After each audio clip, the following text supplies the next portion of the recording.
Jesus. Hindi niya na po yun ginawa. Sa halip, ipinakita ng Panginoong Hesus yung pag-ibig niya sa sangkatauhan. Ang pagparito ng Panginoong Hesus ay nagpapatunay o nagpapahiwatig na tayo po ay mahal ng Diyos.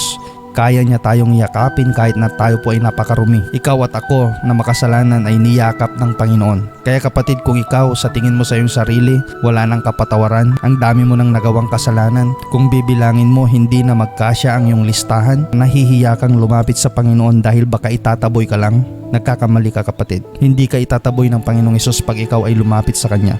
Hindi mo kailangang maging malinis bago lumapit sa Kanya. Hindi mo kailangang magsagawa ng anumang ritual para sa ganon ay mapatawad ka ng Diyos. Hindi mo kailangang lumuhod mula sa pintuan ng simbahan hanggang altar para lamang mapatawad ka ng Diyos. Hindi mo kailangang magpakabait muna bago pumunta ng simbahan. Hindi mo kailangang linisin ang iyong sarili dahil hindi mo kaya. Ang gusto ng Diyos na gawin mo